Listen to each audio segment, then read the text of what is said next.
नमस्कार, सत्ता का महासंग्राम देख रहे हैं आप। आपके साथ मैं हूं लावनी विनीत। तो अब की बार किसकी सरकार? गुजरात में हर कोई ये जानने के लिए आतुर है और गुजरात ही नहीं बल्कि देश का बच्चा बच्चा ये जानना चाहता है आखिर गुजरात में इस बार किसकी सरकार बन रही है। गुजरात दरअसल केंद्र बन चुका है राजनीति का। गुजरात दरअसल केंद्र बन चुका है चर्चा का, मुद्दों का। इसलिए गुजरात चर्चा का केंद्र बन चुका है क्योंकि गुजरात प्रधानमंत्री नरेंद्र मोदी का गृह राज्य है। वो गुजरात जो चुनावों के मुहाने पर आ ही चुका है। 1 दिसंबर में अब ज्यादा दिन बाकी नहीं है। पहले चरण का चुनाव होना है, 5 दिसंबर को दूसरे चरण का चुनाव होना है, 8 दिसंबर को पता चल जा रहा है कि गुजरात में अब की बार किसकी सरकार। लेकिन ये किसकी सरकार के पहले जो रणनीति बनाई जा रही है, जो बिसात बिछाई जा रही है, जिसमें शय और मात का खेल चल रहा है, जिसमें मोहरों को फिट किया जा रहा है, जिसमें बयान बहादुर धार पर धार बयान दे रहे हैं, प्रचार प्रसार की कमान की तलवार भी तेजी के साथ निकाल रहे हैं, इन सब के बीच गुजरात की जनता जनादेश किसे देने वाली है, ये बड़ा महत्वपूर्ण होने वाला है। क्योंकि गुजरात की जनता के सामने अब तक 27 सालों का वो करिश्माई, वो कारनामा भारतीय जनता पार्टी का रहा है जो अभी तक गुजरात की जनता के दिलों में घर बनाने में सफल रहा है। लेकिन इस बार 27 सालों से अपने बने हुए दुर्ग को बचा पाना भारतीय जनता पार्टी के लिए एक चुनौती बन चुका है, क्योंकि सामने केवल कांग्रेस नहीं बल्कि आम आदमी पार्टी भी है। दिल्ली और पंजाब की जीत से गदगद आम आदमी पार्टी इस बार भारतीय जनता पार्टी और कांग्रेस दोनों को चुनौती दे रही है। त्रिकोणीय मुकाबला कितना दमदार, कितना दिलचस्प, इसी पर करने वाले हैं आज एक बार फिर से चर्चा। लेकिन आज कोई बहस मुबाहिस नहीं होगी, आज पक्ष विपक्ष नहीं होगा। आज हमारे साथ ग्राउंड से हमारे वो सहयोगी होंगे जो जनता के दिलों की बात, गुजरात की जनता के दिल में क्या चल रहा है उसे लेकर आपके बीच आएंगे। और साथ ही साथ जाने माने राजनीतिक विश्लेषक हमारे साथ जरूर जुड़े रहेंगे आकलन के लिए। तो चलिए शुरुआत करते हैं सत्ता के महासंग्राम की। लेकिन सबसे पहले देख लेते हैं आज की ये रिपोर्ट जो कह रही है कि गुजरात में आखिर अब की बार किसकी सरकार।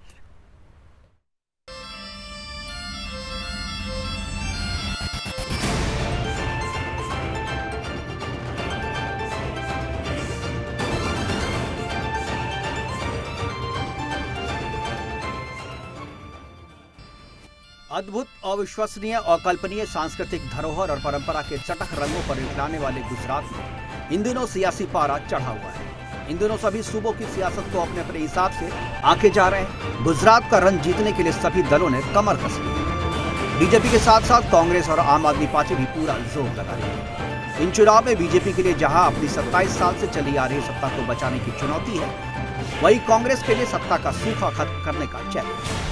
गुजरात चुनाव को आम आदमी पार्टी की एंट्री ने रोचक बना दिया है। गुजरात इसलिए भी खास हो जाता है क्योंकि यह पीएम मोदी का गृह राज्य है। मोदी कई सालों तक राज्य के मुखिया के तौर पर सूबे की कमान संभाल चुके हैं। तो दूसरी ओर राहुल गांधी भारत जोड़ो यात्रा से उत्साहित हैं और जीत के लिए ताड़ हैं।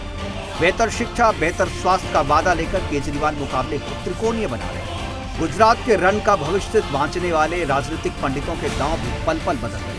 कभी लगता है कि 8 दिसंबर को आने वाले नतीजे वही कहेंगे जो बीते 22 साल से कहते आ रहे हैं, तो कभी लगता है कि सत्ता की पतंग दूर से छूटकर आसमान में कहीं गुम हो जाए। लेकिन नतीजे क्या बताने वाले हैं, ये वक्त के कर। Bureau report, Sudarshan.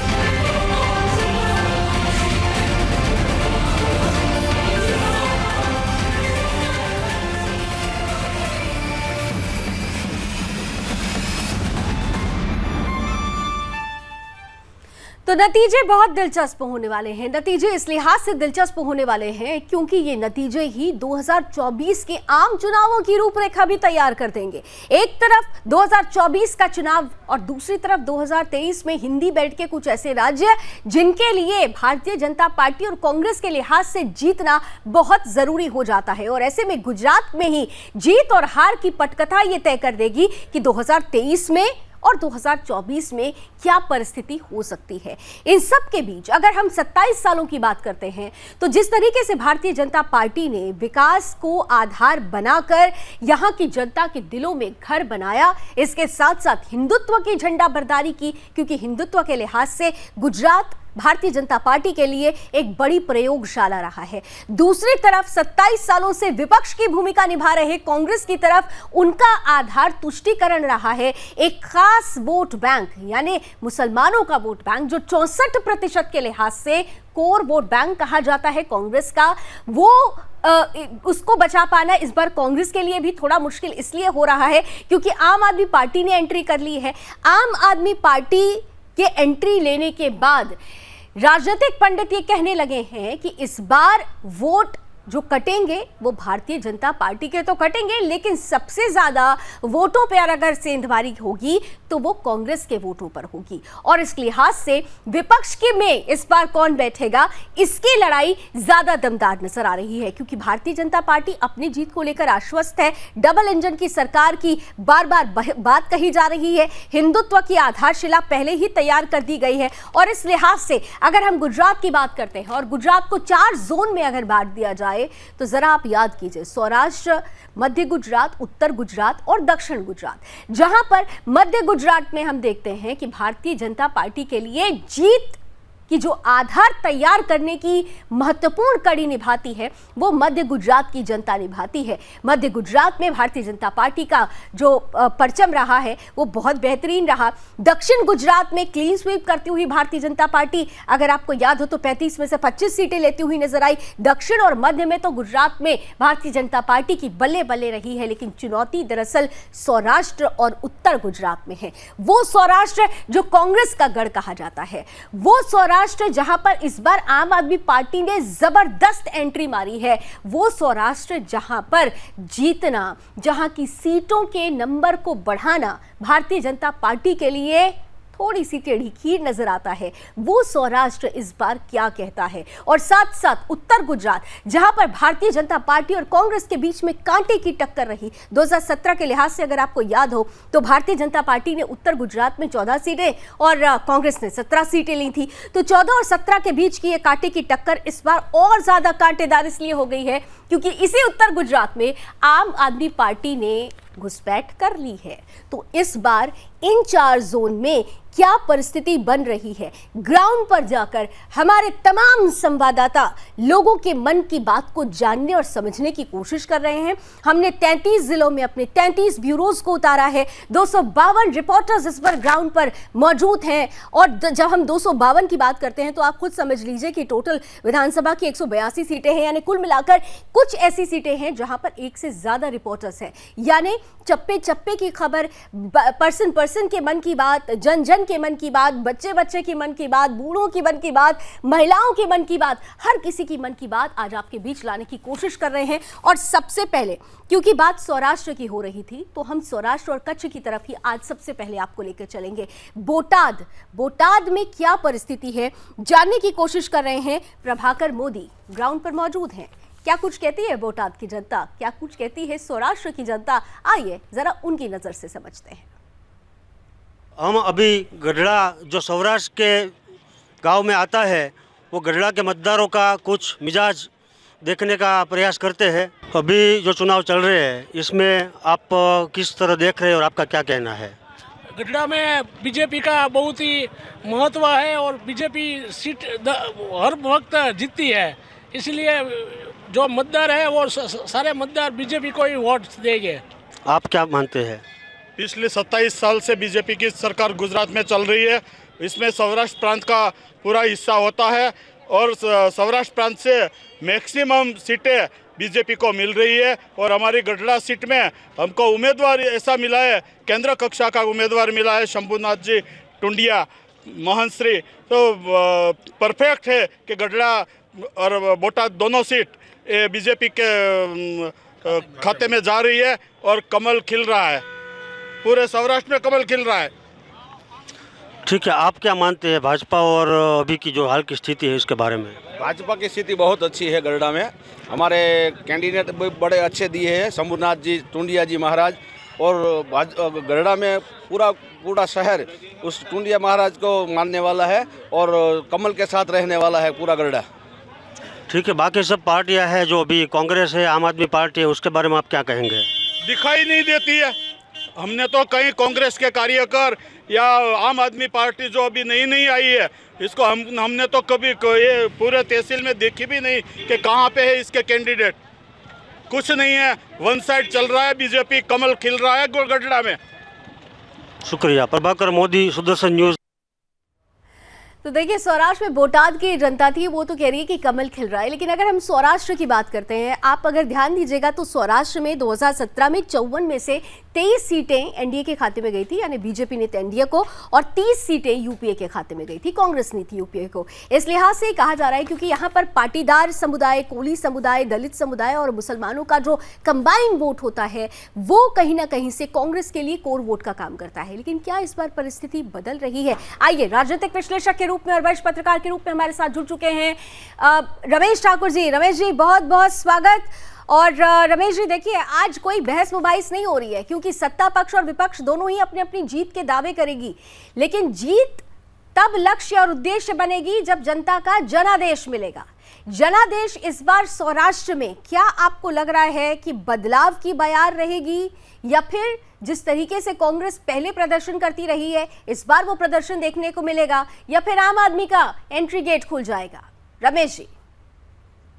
देखिए लावनी जी, बिल्कुल सीधी सी बात है। इस बार जो प्रदर्शन की बात है, जहां पे कांग्रेस का अपना एक और वोटर हुआ करता था, अपना एक दमखम हुआ करता था, मुझे लग रहा है वहां पे इस बार कुछ ना कुछ ऐसी कमियां दिखाई दे रही हैं, ऐसी उनकी जो तैयारियां क्यों कह लूं कि ऐसे दिखाई नहीं दे रही हैं जो कि बहुत पूरी तरीके से फाइट में हो। अब इसका नुकसान कितना होगा ये कांग्रेस खुद भी जानती है। अब इसमें एक आम आदमी पार्टी जिस तरीके से एंट्री करती है, तो ये लगता है कि इस बार का जो स्थितियां हैं, चाहे जो इलाके भी आपने दिखाए हैं, ये कभी पारंपरिक कांग्रेस के हुआ करते थे, और जहां पे पारंपरिक जो कांग्रेस के इलाके हुआ करते थे, आम आदमी पार्टी उन्हीं क्षेत्रों में वहीं पे जाके चोट मार रही है। तो जाहिर सी बात है वो उनका वोटों का ध्रुवीकरण होगा, वोट काटेगी, तो उसका भी फायदा मुझे लग रहा भारतीय जनता पार्टी को होगा। मैंने पहले भी आपके चैनल में बताया था कि इस बार अगर भारतीय जनता पार्टी अच्छे मार्जिन के साथ में जीतती है और फिर सरकार बनाती है, तो उसमें सबसे ज्यादा रोल आम आदमी पार्टी का होगा, क्योंकि आम आदमी पार्टी ने जैसे एंट्री करी है तो उनका जीतने का जो एक प्रतिशत था और बढ़ा दिया और आसान कर दिया है। अब कई ऐसी चीजें हैं, कई ऐसी सीटें हैं जो जिस बार पिछली बार कांग्रेस जीते जीते हारी है, 1000-1500 वोटों का जो मार्जिन रहा, तो मुझे लग रहा उन पे वो मार्जिन और बढ़ेगा, वो मार्जिन बढ़ेगा। लेकिन रमेश जी, एक बड़ा महत्वपूर्ण प्रश्न है, क्योंकि हम 4 जोन की अलग अलग बात कर रहे हैं और अभी हम सौराष्ट्र की बात कर रहे हैं। ये वही सौराष्ट्र है जहां पर हमने देखा था 2017 का जिक्र मैंने अभी किया कि 30 सीटें अब कांग्रेस नीति यूपीए को मिल गई थी, और ये वही सौराष्ट्र है जहां पर भारतीय जनता पार्टी को बहुत नुकसान हुआ था। लेकिन इसी सौराष्ट्र में आदिवासियों को, दलितों को अपने पक्ष में करने के लिए भारतीय जनता पार्टी की तरफ से अभी आपने देखा था कि गुजरात गौरव यात्रा निकाली गई थी, क्योंकि ये सौराष्ट्र का ऐसा बेल्ट है जहां के आदिवासी नाराज थे, जहां के पाटीदार नाराज थे।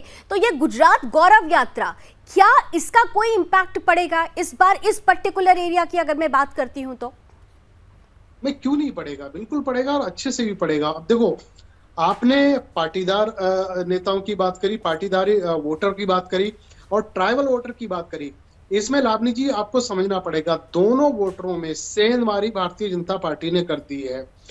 अब राष्ट्रपति के पद पे जब से द्रौपदी मुर्मू को बैठालना, उसके बाद में ट्राइबल वोटर जितना भी है उनको अपने पक्ष में करना, उसके बाद में पाटीदार के बड़े नेता जो हुआ करते थे हार्दिक पटेल, वो भी भारतीय जनता पार्टी में आ गए।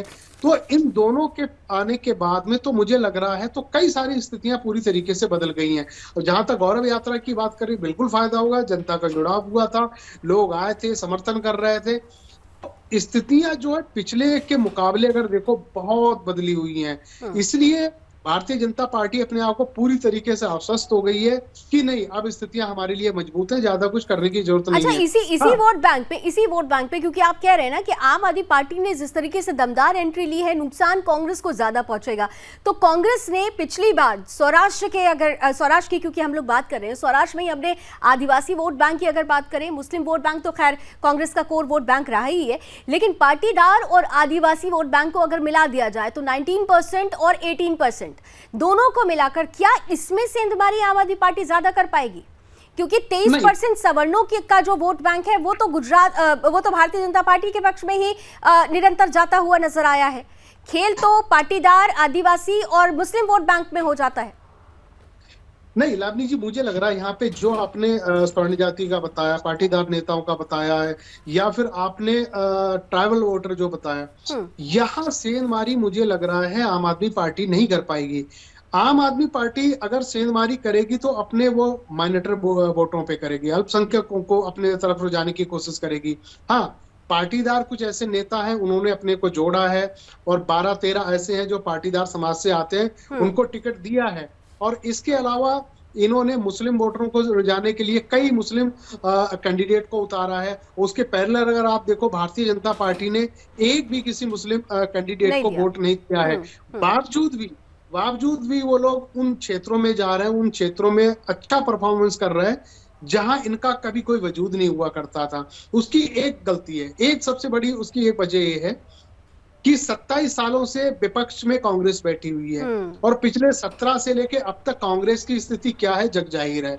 तो वोटर भी ये सोचता है कि यार अगर हम वोट दे भी दें तो उसका फायदा क्या होगा, और इसीलिए जो होगा जी जहाँ पे फायदा नजर आएगा वहां पे इस बार साइलेंटली वोट हो सकता है निश्चित रूप से। रमेश जी, हम अपनी बातचीत जारी रखेंगे, लेकिन क्योंकि आज ग्राउंड से हमारे रिपोर्टर्स ने मन की बात लोगों की भेजी हुई है, इसलिए उनको भी जरा दिखाना जरूरी हो जाता है। हमने सौराष्ट्र की बात कर ली, उत्तर गुजरात की तरफ अब ले चलते हैं। उत्तर गुजरात में जरा ध्यान दीजिएगा, ये वही उत्तर गुजरात है जहां पर 2017 में कांटे की टक्कर नजर आई थी, जहां पर भारतीय जनता पार्टी को 14 और कांग्रेस को 17 सीटें मिली थी, यानी नेक टू नेक फाइट थी। करीबन इसमें से 6 या 7 ऐसी सीटें थी जहां पर हार और जीत का जो मार्जिन था वो सिर्फ 1000 से 3000 के बीच था। तो ऐसी परिस्थिति में उत्तर गुजरात में क्या कोई बदलाव होगा?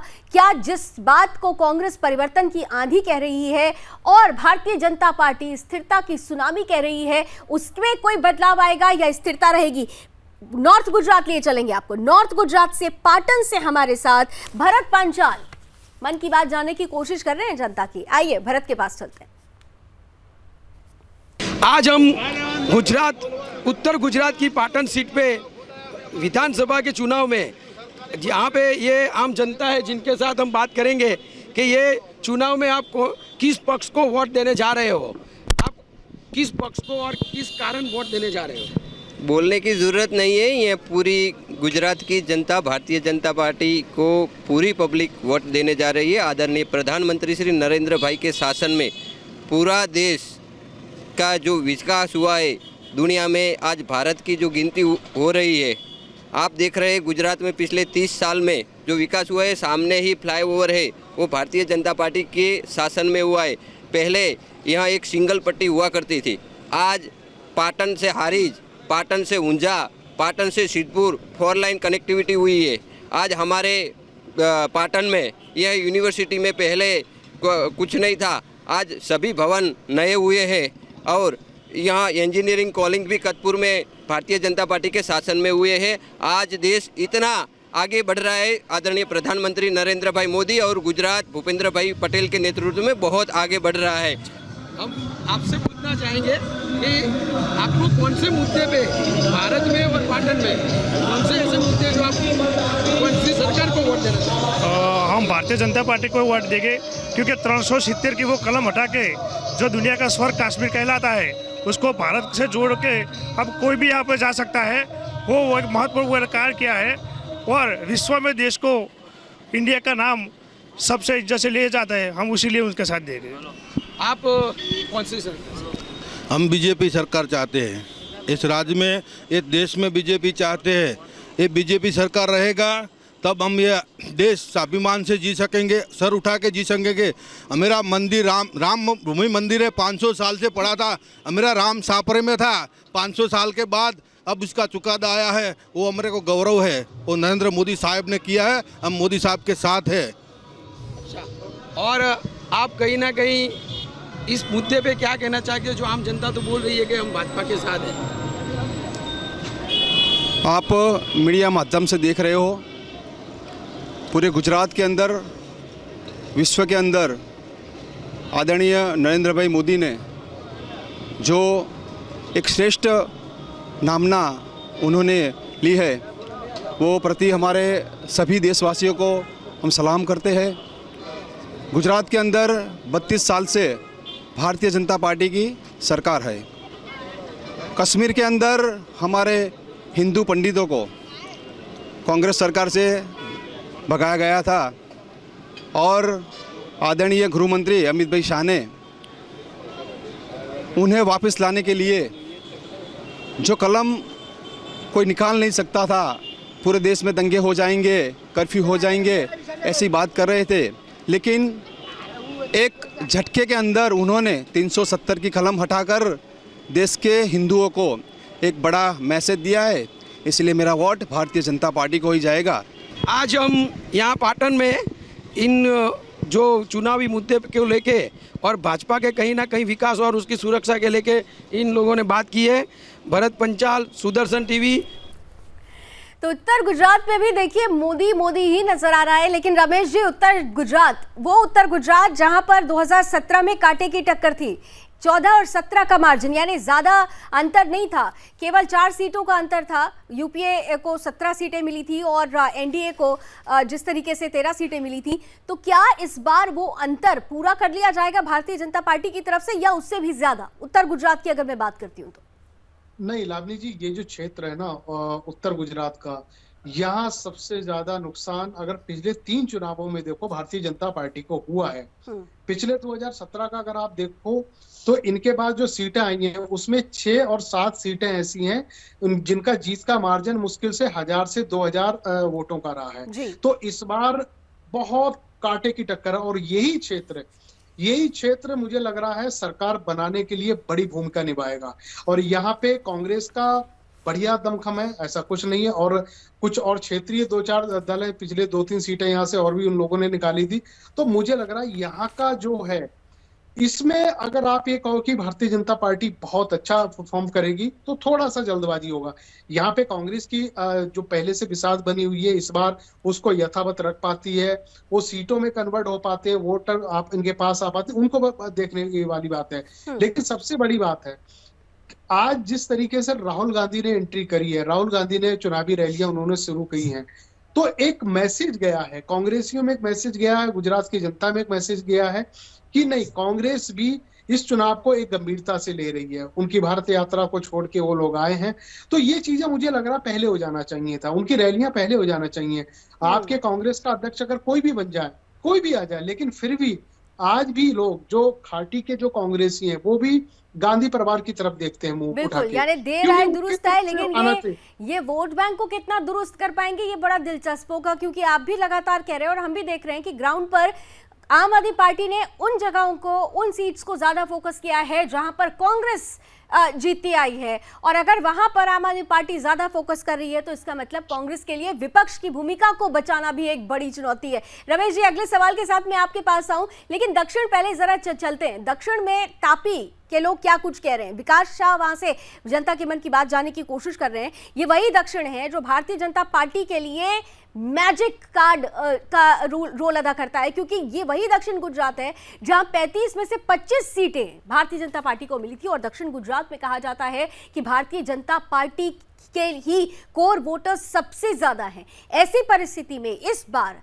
दक्षिण गुजरात में जिस तरीके से राहुल गांधी ने अपने चुनावी अभियान की शुरुआत भी दक्षिण से ही की, सूरत पहुंचते हैं, यहां पर दम भरते हैं, क्या कोई इंपैक्ट पड़ रहा है? आइए जानते समझते हैं तापी की जनता क्या कहती है, विकास शाह की नजरों से समझते हैं। चुनावी माहौल गुजरात में चुनावी माहौल पूरी तरह से जम चुका है। गुजरात विधानसभा वोटिंग के कुछ ही दिन बाकी है। सभी पार्टियां अपना प्रचार में जोर लगा रही है। आज हम तापी जिला के व्यारा में जनता का मूड जानने के लिए इधर व्यारा में जूना बस स्टैंड के पास आए हुए हैं। समझी भाई, क्या लग रहा है? हिंदी में आते नहीं। भाजपा, कांग्रेस या आम आदमी पार्टी? दोनों के जरूर बराबर लगता है कभी। जी, आपका नाम? राजू भाई। राजू भाई, इस बार तापी में क्या लग रहा है, भाजपा, कांग्रेस या आम आदमी पार्टी? भाजपा। क्यों? क्योंकि भाजपा है तो शांति है, विकास है, रोड, रास्ता, पानी, बिजली और सब सुविधा है इधर व्यारा में और तापी में। तापी में जितना अच्छा रास्ता है, रोड है, गामड़े की गामड़े में भी बहुत अच्छा है, हम के बहुत घूमते हैं गामड़े में, और इसीलिए विकास और तो दक्षिण गुजरात में भी देखिए भारतीय जनता पार्टी का परचम है। लेकिन रमेश जी आपके पास आते हुए देखिए दक्षिण गुजरात इस लिहाज से बड़ा महत्वपूर्ण हो जाता है क्योंकि चुनावी अभियान की अभी आप बात कर रहे थे, राहुल गांधी की एंट्री की बात कर रहे थे, तो राहुल गांधी ने अपने चुनावी अभियान की शुरुआत इसी दक्षिण से की है। दक्षिण का दुर्ग अगर भेद लिया, दक्षिण गुजरात का दुर्ग अगर भेद लिया तो कहा जा रहा है कि जीत सुनिश्चित है। उसी दक्षिण से चुनावी अभियान की शुरुआत प्रधानमंत्री ने भी की क्योंकि भारतीय जनता पार्टी का ये पूरा गढ़ मारा जाता है, और उसी दक्षिण गुजरात में घुसकर राहुल गांधी ने अपने चुनावी अभियान की शुरुआत की। अंतर पड़ेगा क्या? कुछ नहीं अंतर पड़ेगा, लेकिन ये स्ट्रेटजी जो कांग्रेस ने अपनाई है कि राहुल गांधी की सबसे पहली रैली इस जगह से करना, तो मुझे लग रहा है ये अच्छी दिशा में जा रहा है। उनके जो थिंक टैंकर हैं, उनके जो सलाहकार हैं, उन्होंने साथ सही राय दी है। यहाँ से अगर चुनाव रैली के वो शुभारंभ करते हैं, यहाँ से अगर वोटरों को अपने पक्ष में लाने की अगर कोशिश करेंगे, अगर थोड़ी सी भी कोशिश में वो सफल हो जाते हैं, तो मुझे लग रहा है कांग्रेस के लिए बड़ा फायदेमंद हो जाएगा। लेकिन सबसे बड़ी बात है यहाँ पे लावनी जी, ये जो क्षेत्र है, यहाँ की जनता चाहे ग्रामीण हो चाहे शहरी हो, वो अमित भाई शाह के नाम पे और नरेंद्र मोदी जी के नाम से बिल्कुल एकदम पागल है। उनके नाम से एकदम एक पूरी लहर बनी हुई है। उस लहर को तोड़ना, वहां पे अपने लिए स्पेस बनाना, तो मुझे लग रहा थोड़ी सी टेढ़ी खीर है। आपने बिल्कुल सही कहा, यहाँ से जिस पार्टी ने दमखम दिखा दिया और अच्छे तरीके से मार्जिन के साथ में अगर उनके वोटर उनके पक्ष में आते हैं, सीट अगर आ जाती है, तो सरकार उनकी ही बनती है। यहाँ की जो स्थिति है, अब तक मुझे लग रहा भारतीय जनता पार्टी की स्थिति मजबूत है, और लेकिन उसके साथ साथ में कांग्रेस को भी आप अंडरएस्टिमेट करके नहीं चल पाओगे, क्योंकि कांग्रेस भी दमखम दिखा रही है, ऐसा कुछ नहीं है।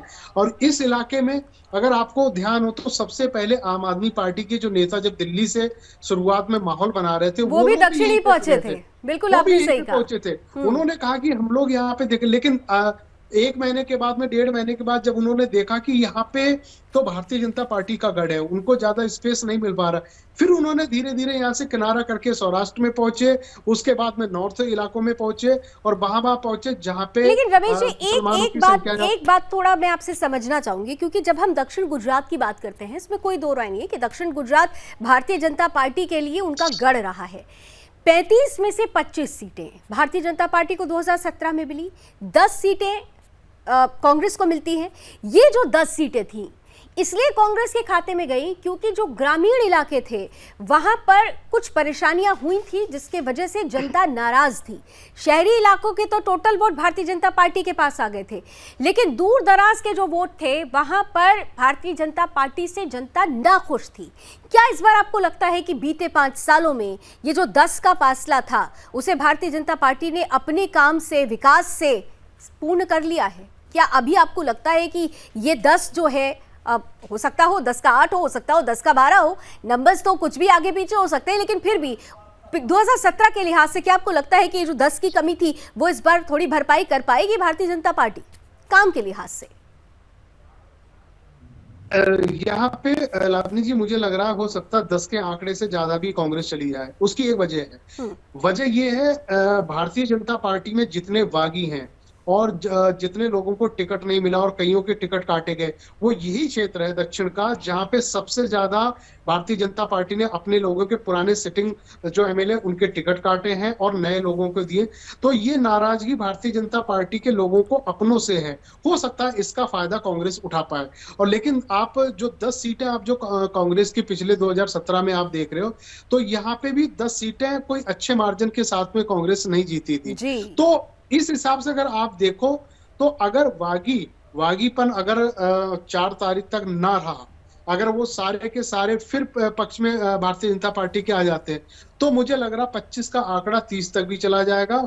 हो सकता है फिर कांग्रेस 10 के बजाय 5 तक भी आ जाएगी। ऐसे अनुमान यहाँ पे लगाए जा रहे हैं। लेकिन भारतीय जनता पार्टी इस इलाके को भेदने के लिए दिल्ली से एक पूरी मशीनरी है और दिल्ली से कई ऐसे नेता हैं जो दूसरे क्षेत्रों को छोड़ के इस क्षेत्र में सबसे ज्यादा डेरा पहले से जमाए हुए हैं। तो मुझे लग रहा आसानी से यहाँ पे हार नहीं मानेगी, चाहे दोनों पार्टियां, चाहे कांग्रेस हो चाहे बीजेपी हो। हाँ, आम आदमी पार्टी का जो है, आम आदमी पार्टी अच्छे से अगर डेंट देगी तो कांग्रेस को देगी, और वो इसी इलाके से मुझे लग रहा दे सकती है। बिल्कुल दे सकती है, डेंट कर सकती है, लेकिन अभी तक की जो परिस्थिति है वो भारतीय जनता पार्टी के पक्ष में जाती हुई फिलहाल नजर आ रही है। रमेश जी आपके पास दोबारा आती हूँ, लेकिन इस वक्त बड़ा महत्वपूर्ण हो जाता है, गुजरात गृह मंत्री हर्ष संघवी, उनसे बात की है संवाददाता आलोक झा ने, वो ग्राउंड पर मौजूद हैं और उनके मन में क्या चल रहा है। हर्ष संघवी इस बार 2022 के चुनाव को कैसे ले रहे हैं, भारतीय जनता पार्टी की नई स्ट्रैटेजी क्या कुछ कह रही है, आइए जरा जल्दी से सुन लेते हैं उनकी बातचीत और फिर लौटेंगे रमेश जी के पास।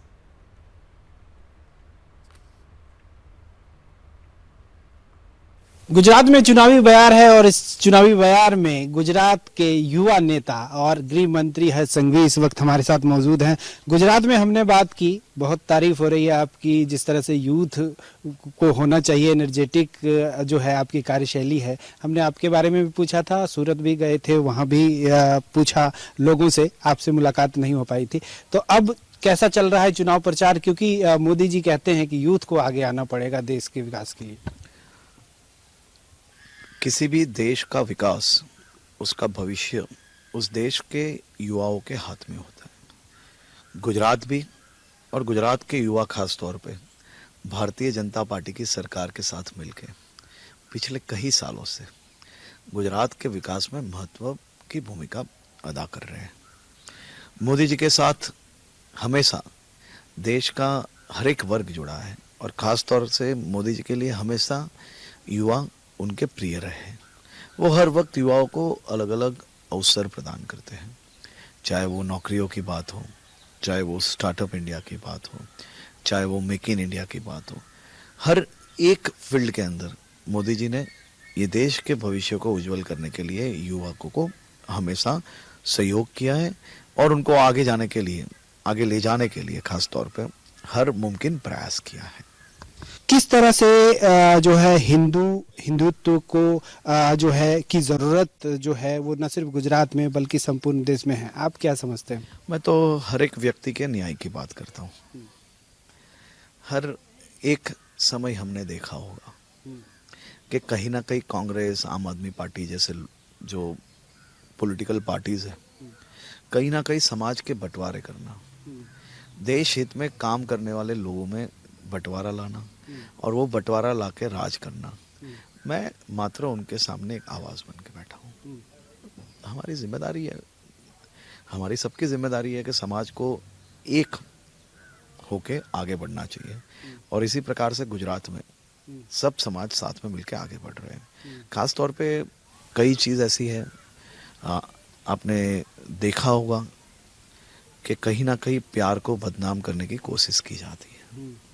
प्यार करने का हक सबको है, प्यार हर एक व्यक्ति को करना हक है उसका, लेकिन कोई भी व्यक्ति अपना नाम बदल के प्यार करे उसका तो जरूर से विरोध होना चाहिए। मेरा ये मानना है कि प्यार एक पवित्र शब्द है, वो शब्द को जो बदनाम कर रहे हैं उन पे कड़ी कार्रवाई करनी ही पड़ेगी।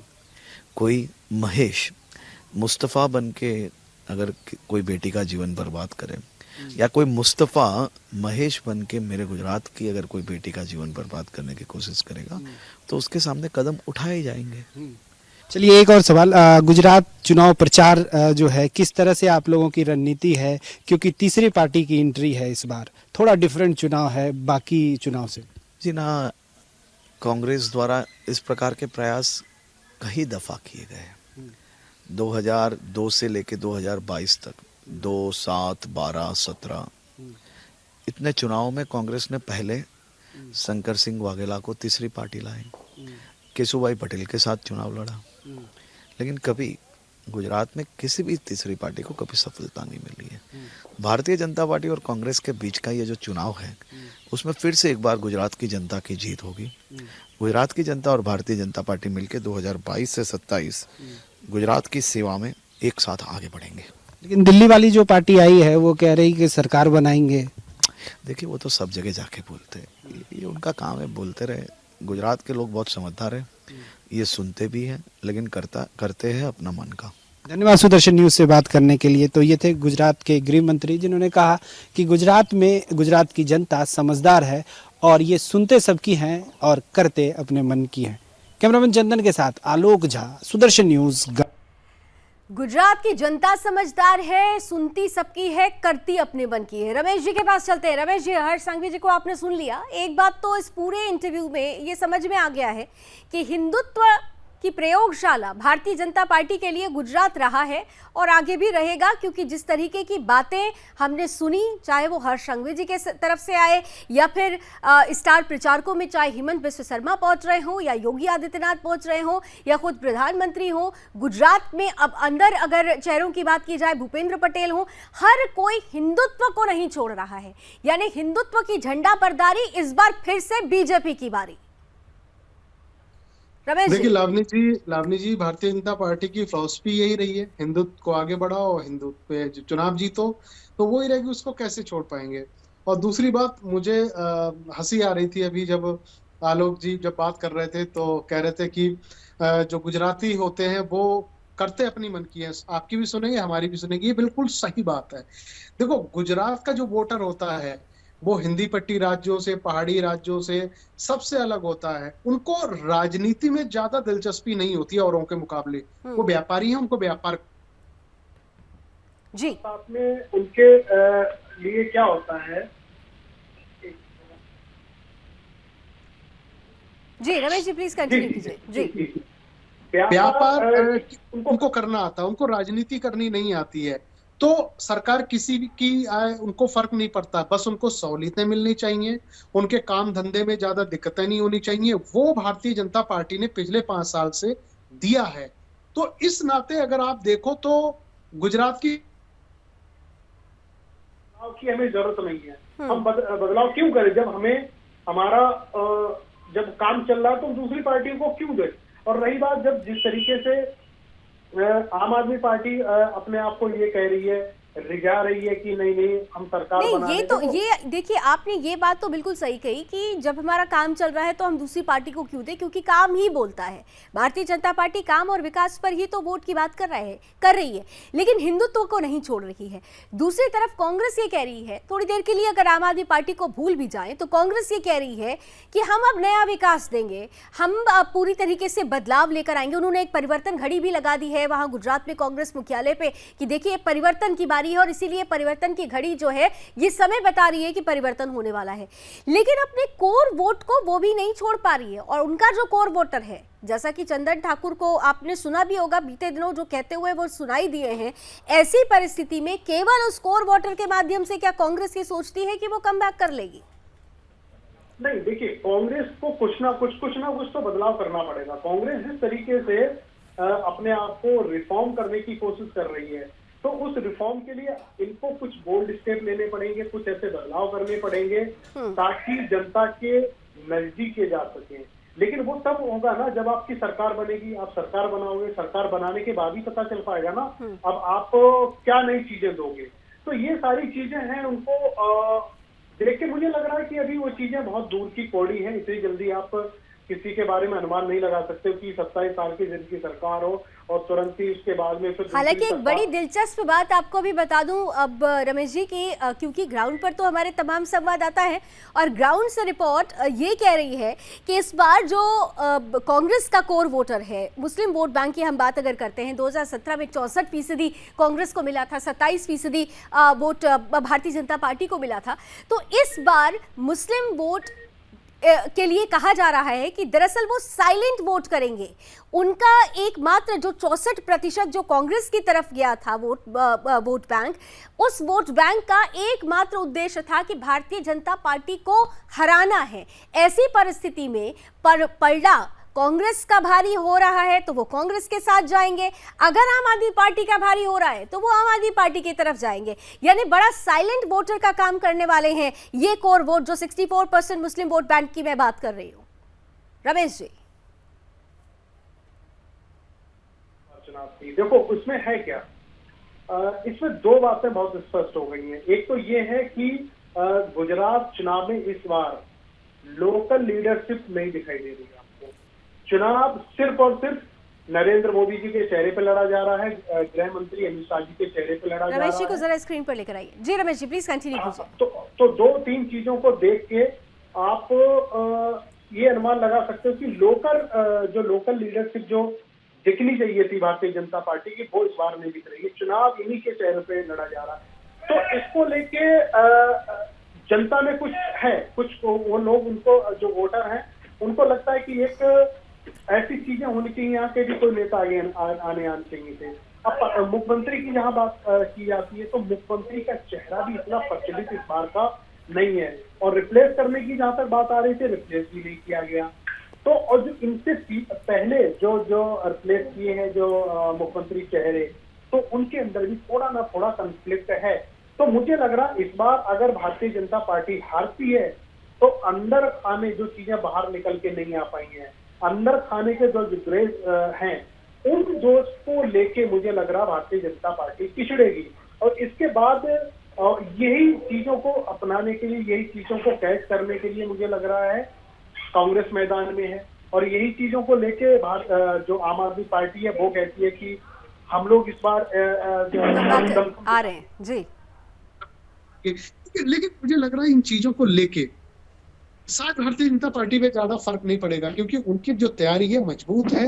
उनका जो किलाबंदी है वो स्टेट से ना होके दिल्ली से उन्होंने मजबूती कर ली है, यानी तो तैयारी मजबूत है, और इसीलिए बार बार ये दम भरा जा रहा है कि दुर्ग पहले भी था और इस बार भी वो दुर्ग हमारा ही होगा। अब होगा कैसे, किसका होगा, हम और आप अभी ग्राउंड पर जो तस्वीरें आ रही हैं, जो जानकारियां ग्राउंड से मिल रही है, उसके आधार पर हम ये जरूर कह सकते हैं। लेकिन ये जनादेश है, ये लोकतंत्र है, कब कहाँ क्या बदलाव हो जाए ये बड़ा दिलचस्प होता है, कई बार परिवर्तन भी हो जाता है। नजर फिलहाल हमारी भी बनी रहेगी, इंतजार हमें भी है 8 दिसंबर का, आपको भी होगा रमेश जी। अब थोड़ा सा यहाँ पर फिर से विराम लेना पड़ेगा, समय की कुछ सीमाएं हैं, लेकिन बीते 45 मिनट में जिस तरीके से आपने विश्लेषण किया है, जो परिस्थितियां हम ग्राउंड से देख रहे हैं, इतना तो कहा ही जा सकता है कि तस्वीरें अभी ये कह रही हैं कि भारतीय जनता पार्टी एक बार फिर से गुजरात में कमबैक कर रही है। यानी 27 साल का जो इतिहास है वही दोबारा फिर से होने वाला है। बदलाव होता है तो भी देखने वाली बात होगी। बहरहाल अभी बस इतना ही। Thank you so much Ramesh ji, हमारे साथ जुड़ने के लिए, समय देने के लिए और विस्तार से पूरा विश्लेषण करने के लिए। सत्ता के महासंग्राम को आज यही खत्म कर रहे हैं, लेकिन कल फिर भूलिएगा नहीं, 6 बजे मुलाकात जरूर होगी। ये सत्ता का महासंग्राम है, तब तक चलता रहेगा जब तक गुजरात और हिमाचल का जनादेश हमारे सामने नहीं आ जाता, यानी 8 दिसंबर तक का इंतजार तो करते ही रहेंगे। फिलहाल अभी बस इतना ही। देश और दुनिया की तमाम खबरों के लिए आप जुड़े रहिए सुदर्शन न्यूज के साथ। जय हिंद।